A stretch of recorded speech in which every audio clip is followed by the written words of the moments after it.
Welcome back. As promised, we have the management of Uno Minda. The company posted very strong Q2 earnings. The Q2 revenues jumped 36%. Margins also expanded to over 11%.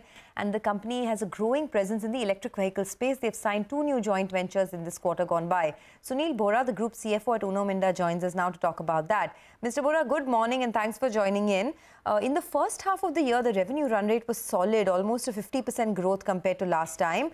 Can you maintain this run rate for the second half? And because of the premiumization that we are seeing due to an increased presence in electric vehicles, do you think you can better your margins as well? Right. So, Sonia, you are right that we had definitely a very good first half, and we are expecting this momentum to continue in the second half. In fact, we do expect that second half in terms of bottom line should be even better than what we have been able to deliver in the first half of the year. Moving to the premiumization, definitely, I think it's a theme which has been playing for last few years, and we do expect this premiumization theme to play for next, I would say, more than a 5 to 7 year kind of scenario, because the kind of adaptation of the alloy wheels we are seeing today, where we are in India versus some of our global peers, is almost less than half. So there is a huge room for growth there. The transition to LED lighting from a normal halogen lighting. There are a lot of features which are getting adapted into the vehicle, like ambient lighting or maybe a wireless charger. There are a host of products which we are seeing the traction amongst our customers. And there has been a new trend which has been emerging, is that people also, earlier, if you see 5, 7, 10 years back, people used to opt for the cost-efficient model. But nowadays, people are actually opting for a higher-end model of any vehicle. So that also comes with a lot of added features. So we do expect this premiumization theme, as you mentioned, in quite some time in future to continue. All right, Mr. Bora, the second half of the year will be better than the first half of the year in terms of revenues. You've done around 5,400 crores. So should we assume that you at least do 11.5, 12,000 crores for the year? Will it be better, first of all? And also, as you're saying, that premiumization is something that you're looking at. So from these levels, you've been in that band of around 10 to around 11% odd. Do you see a couple of 100 basis points improving? We're not asking for FY23. Let's talk about FY24. Does it go beyond that 12% hump? Yeah, so I'll respond to first questions first. So definitely we are very bullish on the near future. So we do expect second half to be at least in line or better than the first half. Yes, Q3 normally tend to be little softer than Q2, because in Q2 you do have a festive season which was early this year. So the inventory buildup, etc., which happened in the system happened in September. And because the festive season started with first week of October. So yes, there will be some maybe flattish kind of or maybe some softening in Q3, but Q4 we are expecting again to improve. So overall H2 in terms of profitability, we do expect it to be better than first half of the year. Then second was your question in terms of margin. Definitely the operating leverage is helping us to improve our margins, as you would have seen quarter on quarter. And while I will not comment on FY24 at this stage, but in terms of FY23, at the beginning of the year, I remember on the same channel, we have given guidance of a range of 11 to 12%. And I'm pretty confident that we should be able to maintain this range of 11-12%, which last year was sub 11% or maybe around 10% also. Don't you think you can do better than that? I'm asking because even the kit value, in your own presentation, I mean, your kit value across the board has gone up quite a bit. In four-wheelers, for example, it's risen to about 1.46 lakhs versus about 80,500 earlier. And there's a big jump that you've seen across the board, even on a quarterly run rate, whether it's in the switches segment, in the casting business, you've doubled your quarterly run rate. So don't you think you can do better than this 11 to 12% margin band that you've laid out? So Sonia, first of all, in terms of kit value, definitely that has been our consistent endeavor as to how do we improve our product value, how do we provide more features to our customers, and that's what helps you in terms of outperforming the market. As you know that our guidance has consistently been that we should grow at least 1.5x of what market grows, and we have been beating it in last many quarters, and we hope so that we should be able to do in near future as well. Now, coming in terms of revenue, I think it has multiple factors at play, or margin, what you spoke about. We are in a competitive world. We all know about it, right? So our first objective is we should be able to capture the market of whatever products we are in, a sizable wallet share. And there, you all know that there are competitive pressures. And in our industry, if you see 11 to 12% margin is a pretty decent margin, and it is something we would like to hold on and consolidate going forward. You know, you said I won't be able to, Sunil, hi, good morning, talk about FY24. I was about to ask about FY25. First estimates of FY25 already out, right? 2 years prior. And I was looking at some revenue estimates, etc. Broadly, how should we think about it? 20% kind of revenue growth, top line growth for the next many years? So, look, it all depends on, I think this is we have discussed in past also, and on our customers, because 90% of our volumes goes directly in line fitment to our OEMs. So if industry grows, definitely we will be able to benefit out of that growth. And if industry grows by X, assuming industry grows by 8-10%, I'm pretty confident we should be able to grow 1.5x of that in terms of our top line. Okay, you signed 2 new JVs as well in the electric vehicle space, one with Hitachi S for seat recliner mechanisms, and the other one is with Bueller Motors for traction motors. Tell us a little bit about that. When does, what are the synergies that you can see here, and when do the revenues start to come on your books? Yeah. So first, Hitachi S, as you know that this JV we have signed in the last quarter. So this is primarily an entry into a four-wheeler segment. So as you know, in terms of seating, we are currently doing seating primarily for two-wheelers, off-roads, and commercial vehicles. We were not present in four-wheelers in a big way. So this JV with Hitachi S, and Hitachi S we know is a global company with multiple manufacturing plants across the globe with more than $2 billion of revenue, headquartered in Japan.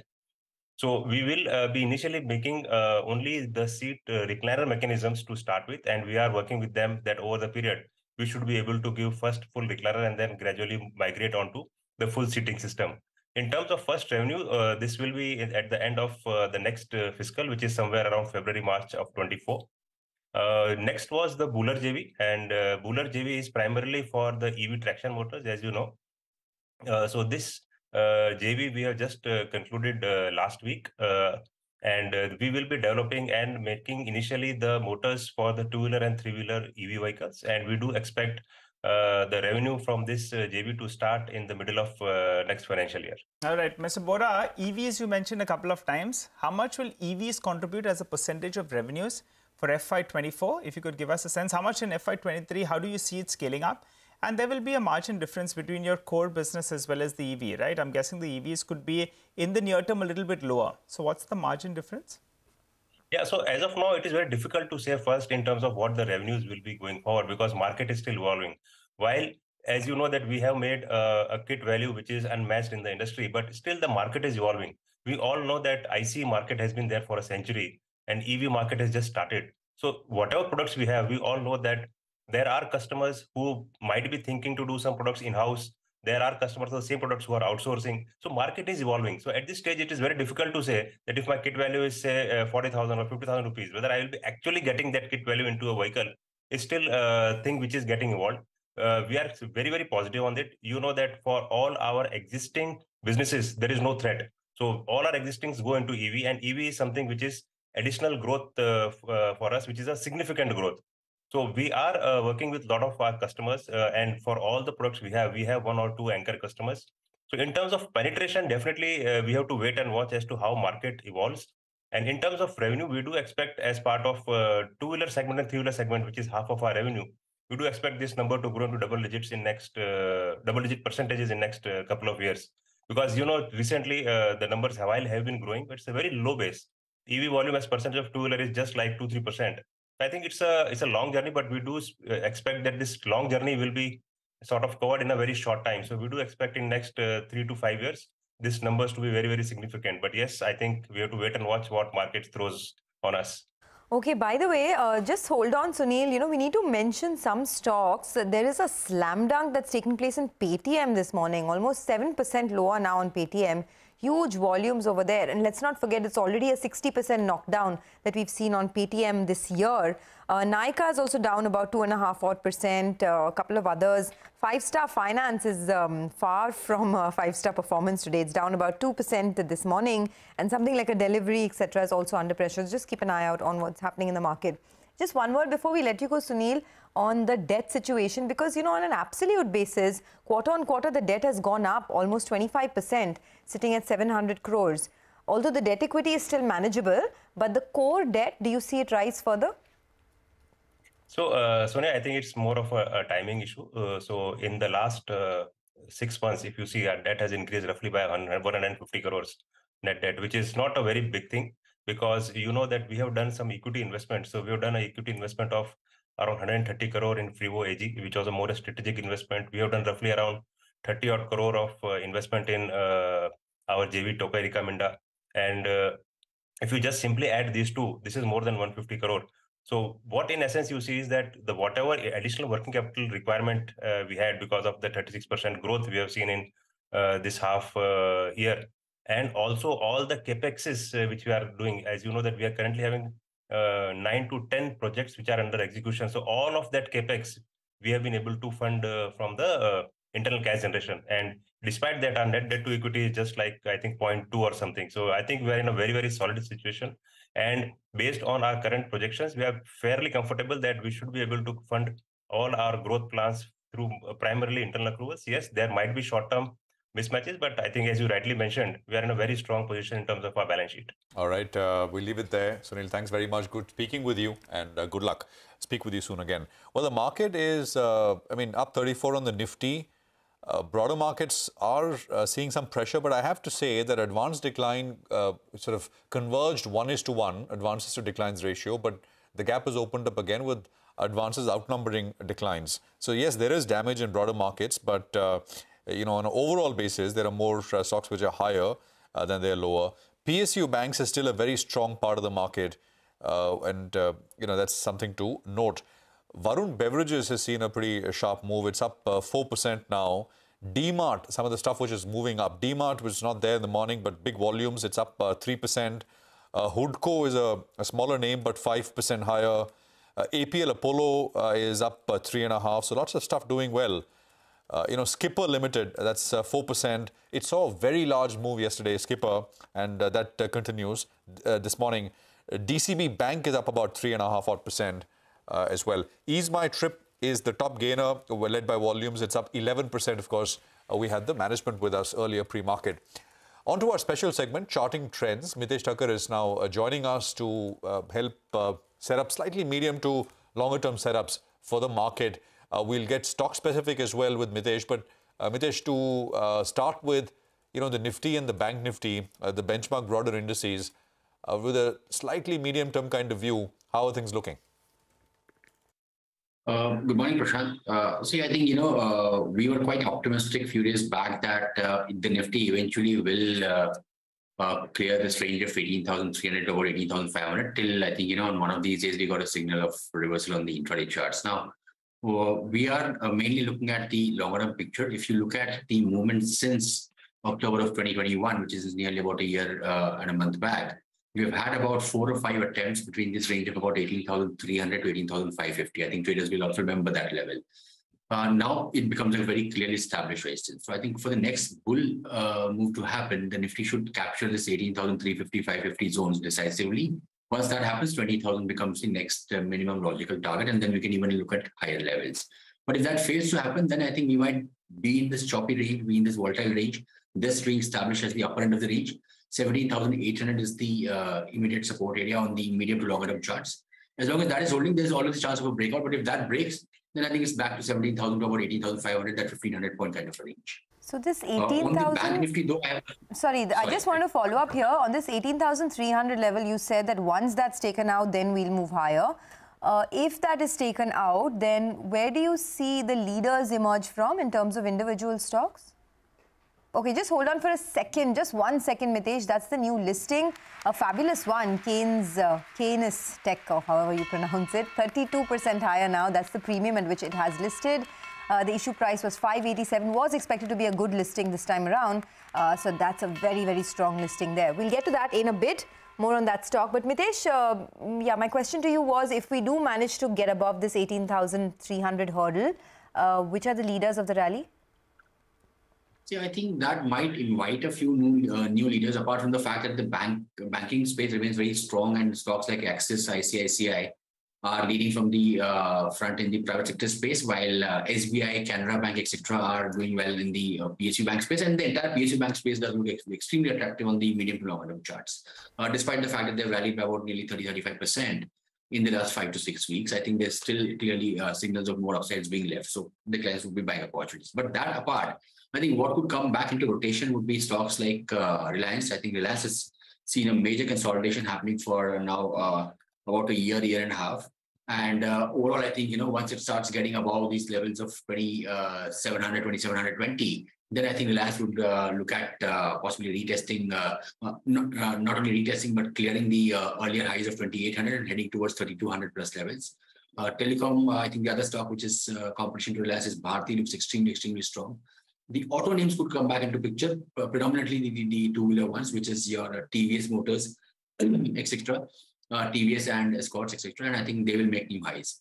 But that apart, I think, the big action is still happening in the mid-cap and the broader markets. I spoke about PSU banks, but stocks which are new listings like the rail stocks are looking very good. The battery makers like Exide and Amara Raja looks extremely good on the long-term chart. So maybe some sectoral rotation will happen, with IT also playing its part on the upside. Okay, all right. Mitesh, we have taken note of some of that. Amara Raja is what we discussed as well.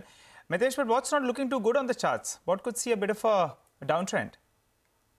Nigel, FMCG is something, which is a divided space, because I have a very positive view in Britannia. But that apart, the majority of the FMCG sector looks like, going into some kind of correction, particularly the footwear ones, both Bata and Relaxo. If you were to look at the longer term charts, there is clear loss of momentum. They've already started making this lower highs and lower lows formation on the daily and the weekly basis, and clearly suggesting that the stocks on the longer term basis have entered into a corrective phase. Similarly, there have been breakdowns in charts of Marico as well as Jubilant Foods. So I think that's one area which is of concern. But since it does not enjoy a very significant weightage in the Nifty, I think the Nifty might still do well despite some of the FMCG names lagging in the markets. All right, Mitesh, we'll leave it there. Thank you very much for that. Appreciate you joining in, as always, here on the program. We'll take a quick break here. I mean, lots happening. The market, by the way, has come up quite nicely. We're up 44 points above the 18,200 level, so as to speak. Look at that. I mean, almost a clean kind of move from the lows which was made after the initial sell-off. Manisha will join us on the other side to tell us what's the latest on the commodities space, of course, oil and what more. Stay tuned for that.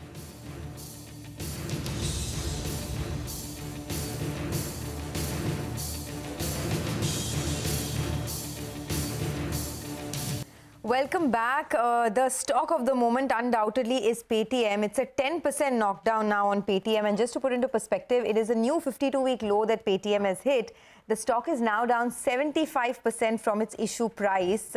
Just to remind our viewers, 65% down this year already. So it's been really disastrous. The issue price was 21.50 on Paytm, and look where it's at today. But let's move on and track the commodity space. Manisha Gupta is here to give us the one commodity that is in focus today. Manisha. Sonia, I'm looking at metals as a sector, and it has been quite volatile into this one as well. Yesterday, New York session saw a complete sell-off, but we have seen a bit of a buying come back in the Asian markets right now. It is about the strength in US dollar that seems to be weighing onto the markets, and then the rising COVID cases in China, where we have seen the first COVID death in 6 months as well coming in, does tell you that the demand is not going to improve in a very near term there. I want to start with the zinc prices, where we have seen the prices decline by 7% on a week-on-week basis. The zinc prices have continued to decline for 4 trading sessions right now. And when you look at the Chinese zinc imports, that will tell you on what really is happening with the country there. On a month-on-month basis, the import of zinc into country has declined by 77%. And in this year until now, 97% of a decline is what we are seeing. So that tells you that the steel demand and the galvanization demand as well continues to decline. Add on to that the fact that Nyarstar's Budel smelter will resume production partially in the month of November. Glencore also has issued a statement saying that they are looking to resume production in the first quarter of 2023. So while the production is coming on board, if the demand does not come in, you could be looking at further decline then for zinc there, which is down by 6% in the past 1 week. Nickel as well has declined by 6% on a week-on-week basis. This is after we did see a very volatile move in last 6 or 7 trading sessions, and LME saying that they are increasing or stepping up market surveillance in case of nickel, and they also increased trading margins for nickel is the reason you have seen prices decline as well. And then there is copper, where we also have seen a 6% decline on a week-on-week basis. It's off 5-month highs. It actually is trading at a 2-week lows on your screens right now. We did see 700 plus kind of levels on copper MCX, but just about holding 665 right now. But on a month-on-month basis, we still are looking at positive moves coming in for copper. China industrial production has slowed down. The new housing sales have gone down. The investment in infrastructure has declined as well. And the house prices have declined for a 6th straight month, are some of the factors which continue to weigh in case of metal prices today. Okay, thanks a lot for that. By the way, it's not just Paytm, but now there's PB Fintech, Nykaa, that are all sliding, falling like 9 pins. In fact, Vivek is here to tell us about the large trade that took place on Nykaa this morning. Vivek, over to you. Well, that's right. So Nykaa, ever since you actually saw the lifting of the lock-in period, almost every day we've seen block deals happen as far as this particular stock is concerned. So, like we had indicated to you earlier today, we expected a cleanup trade from Lighthouse India PE fund, and this cleanup trade was close to 0.65% of the remaining equity or the remaining stake that they held in the company. So along expected lines, the block deal happened in the window today. And despite this being a cleanup trade, the stock is under pressure. But at this point of time, Light Up after this particular deal will no longer hold any shares in Nykaa. But worries of continuing supply pressure and the continuous supply of shares that we've seen post the expiry of the lock-in has kept the stock under pressure in today's trading session. Okay, Vivek, thanks for that. Let's go across to Vahishta now. She's tracking JK Paper this morning. What's the buzz there, Vahishta? Hi, Sonia. Well, the buzz is that the company has acquired a majority stake of 85% in Horizon Packs and Security Packs Packaging, and the balance 15% stake will be acquired over a period of 3 years. This is for a total consideration of 578 crores, and these acquisitions are in synergy with the growing opportunities in the packaging sector and corrugated packaging business of the company. The acquisition is expected to facilitate the expansion in terms of volumes and market for JK Paper, and the acquired companies, which is Horizon Packs and Security Packs Packaging, have 7 plants across the country with 7 plants across the country, and the consolidated revenues are at 832 crores in FY22. The corrugated packaging is a rapidly growing segment in the Indian paper and packaging industry, which is driven by the growth in the end user industries of FMCG, food and beverage, and their likes. Okay, thanks a lot for that. Let's slip into a quick break, but on the other side of the break, the second quarter earnings ended last week. So Lata will get chatting with Gautam Dugar of Motilal Oswal on how they have changed their earnings expectations post the second quarter. Well, the second quarter got done last week and the key takeaways are a bit confusing. I'm saying that because some brokerages like CLSE and Jefferies have cut their Nifty EPS forecasts for the full year by a minor 3 to 4%. But Motilal Oswal has upped their Nifty earnings forecast by about 2.5%. To understand more about the key takeaways from the Q2 numbers and what do we make sense for the rest of FY23 in terms of what to expect in terms of earnings performance, I have with me Gautam Dugar, the head of equity research and institutional equities at Motilal Oswal Financial Services. Gautam, thank you very much indeed for joining us. Let me begin with this. The overall impact we got from the Q2 earnings from a couple of these brokerages is that they've lowered their earnings forecast for the full year after looking at Q2. You have chosen to up it. What was your key takeaway from Q2? Hi, Lata. Good morning. Thanks for having me. So actually, Q2 went slightly better than what we had anticipated, and there are a couple of factors which drove it. For example, we were expecting Nifty earnings to stay flat for the quarter. Actual performance was better, and it grew by about 9%. Right. Secondly, excluding the commodities, because commodities had a huge drag, global commodities. If you look at performance excluding metals and oil and gas, the earnings growth was about 33% for Nifty. We were expecting about 27-28%. Obviously, financials have been a big catalyst for such a strong performance. And at the same time, global commodities were a big drag. What also helped at the margin was the government's support for OMCs, which that 22,000 crores of largesse, where they provided for some of those losses in LPG.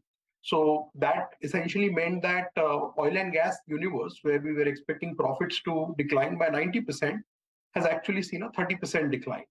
So combination of some of these factors resulted in a minor 2.5% earnings upgrade for Nifty for us from 817 rupees to 837 rupees for FY23, which now translate into about 14% growth.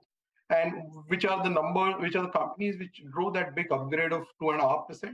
SBI, Axis, Coal India, and some of the consumer names like Titan and Britannia, which posted very strong set of numbers, they helped the earnings move upward, while some of the global cyclicals like Tata Motors, they pulled the earnings down. We saw downgrades even in names like Asian Paints, VPs, and minor downgrade even in Reliance. So all of that put together essentially translates into about 2.5% earnings upgrade for FY23 and a growth projection of 14% for FY23 for Nifty. Okay, you're standing at 14%. I think the street consensus is between 10 and 11%. I don't know if you have compared, but where are you more optimistic? I haven't had the chance to compare, Lata. Generally, I don't compare. So where we are more optimistic possibly is on financials, where we are seeing for the next 2 years, for our coverage universe, not just Nifty, where financial earnings are expected to post a 31% earnings CAGR. As far as Nifty is concerned, we are well aware that profits are already up 35% CAGR on a 5-year basis.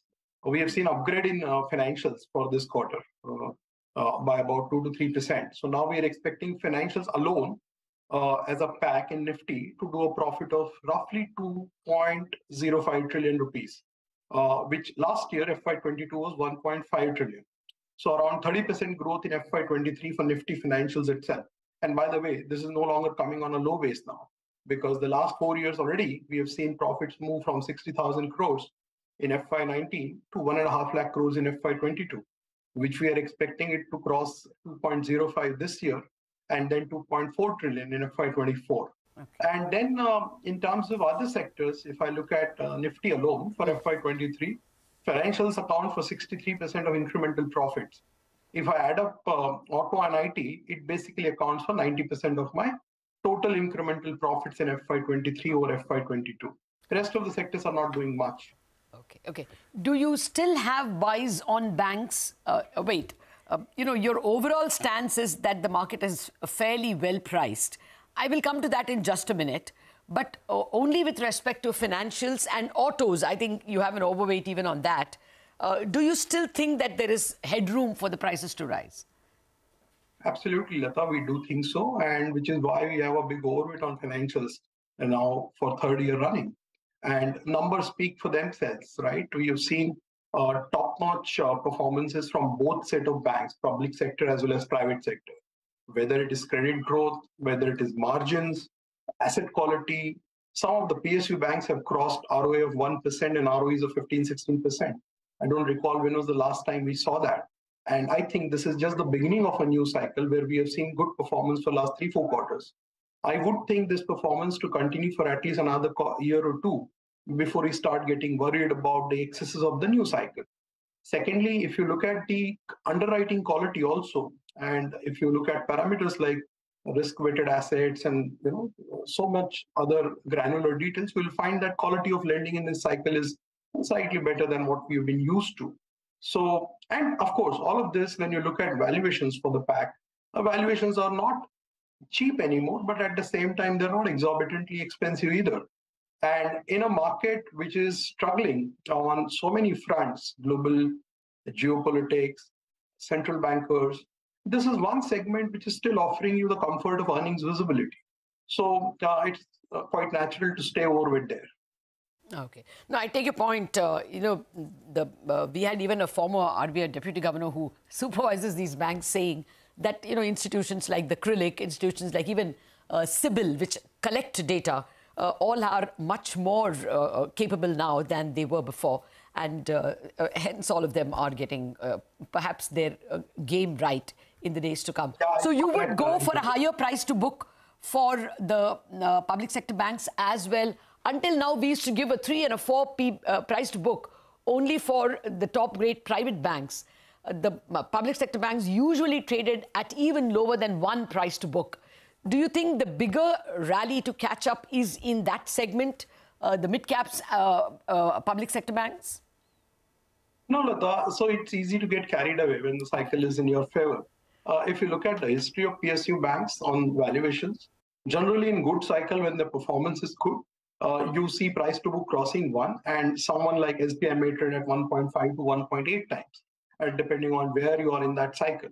So if you look at the performance right now, PSU banks have clearly outperformed the private banks for the last trailing 12 and 18 months.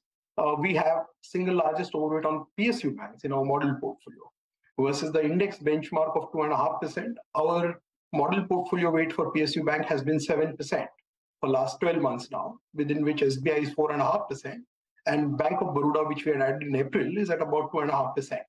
But one has to always remain cognizant of the PSU bank trend, because generally you've seen that consistency has been lacking in the past couple of years. So this is a segment where you have to move quarter to quarter, because this is not a long-term investment. This is a cyclical or within a cyclical sector. And once you see valuations are crossing one-time price to book, because ex of SBI, most of the PSU banks are still trading below book. So then that is the time where you need to get a bit more cautious. Right now, our preference is with SBI and BOB. And I know that the rest of the banks have also performed quite well during the quarter, whether it's Union Bank or Canara Bank or sundry other PSU banks. They posted good performance. But from our point of view, as per as our limited model portfolio construct is concerned, we have SBI and BOB, and we are comfortable with that as of now. Okay. Gautam, yeah, financials, the argument is taken, and as you say, it is quite a chorus, and one can get taken away. Your overall view on the market, however, is more cautious. Can you explain that? Yeah, so the view has not changed in the last 12 months. In fact, if I look back, when we were doing the outlook for 2022, we had the same view that markets had overrun and earnings need to catch up. And therefore, it will be good if we get a flat market for a year, which we actually got, but interspersed with a lot of volatility in the interim. First, we went down 15% from Jan to May, and then from May to November, we've recouped all the losses and marginally up for the year. Net-net, we have been flat for 2022. I would think that if we can spend some more time in this range for another 6 to 9 months, then valuations will look slightly better, because earnings will have a time to catch up with those valuations. Right now, you're trading at 20 times 1 year forward, which is neither too expensive and certainly not cheap, because this is the long period average, 19.6, 19.8 for 10 year, 15 year. So valuations today do not provide you a much room for execution error. And that is why it pays to be a bit more cautious here, because in the interim, we have also seen interest rates go up by about 200 basis points roughly, and maybe they have a room to go up by another 75 to 100 basis points. So that will definitely act as a headwind for equity valuations.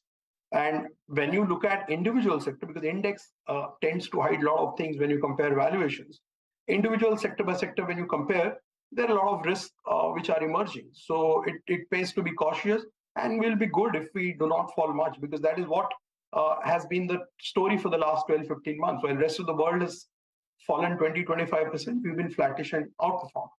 1 minute, Gautam, when you keep seeing 10 and 15-year long period average, you are not including the 2004 to 2008 period, right? The averages are from 2008. So if we are repeating the 2004 period, we can be better than the 15-year average. See, actually, a lot of these things, they make only statistical impressions, because what has also happened in the interim, if you look at the last 10 years, just the index composition, your index composition has significantly changed. If you look at only the Nifty from 2012 to 2022, a lot of the sectors which used to have 5 to 8% weightage in the index back then, like capital goods and telecom and real estate, cement, all the high beta infrastructure-oriented sectors, cyclical sectors, those sectors have lost their weight in the index. And what has happened in the interim is the weight of sectors like consumer, IT, financials has gone up significantly. Now, these are sectors with slightly better earnings visibility, higher ROEs, and higher payouts. So when you compare index averages today on a 10-year and a 15-year basis, it gives you a slightly misleading picture, because what you are comparing has changed. But for want of other such matrices, we take the easy path and keep comparing it. So yeah, when you look at 15-year average, it is from 2007 to 2022. It doesn't include that 2004 period that you're talking about. Yeah. Because at the beginning of 2003 itself, the index was trading at 10p. Okay. When Sensex, I think, was no, about I've bought your argument. I take your point. let me, running out of time. Now, even if you're hands-off on the market or cautious about the overall market, what would you still buy? Other than banks. I mean, I know that argument is convincing. So second piece that we like is IT, large cap. We see value in that. And now everybody is aware about slowdown in US and Europe. We have seen that 3 quarters now, that narrative. None of the IT companies, by the way, has come out and reduced their guidance. On the contrary, we have seen guidance being upgraded by 2 or 3 companies. At the margin, supply situation is easing for them. So therefore, the margin pressures will mitigate to an extent. So that is one segment where valuations have corrected 25 to 30% on a trailing 12-month basis. We think it offers value. Second, one of the ignored part of the market for the last 3-4 years has been consumer staples. And I think with the election cycle coming for state as well as the major one, 2024, government spending in some of these segments, which are more rural oriented, should pick up. And given their huge underperformance, I think it is a good trade to have on consumer staple side. Aside of this, our usual preference for consumer discretionary names like Titan, Jubilant FoodWorks, Metro, that continues. And then, of course, we like auto. Selectively, we like telecom, cement, capital goods. And we are underweight on energy, utilities, and, of course, metals. Got that. Gautam, out of time. Thank you very much for an extremely useful conversation. Overall, market valuations are a bit of a deterrent for a buyer. But within that, banks, consumer discretionaries, consumer staples still afford a lot of buying opportunity and even good old IT. Wrap up on Bazaar, trading ideas lined up for you on Chartbusters.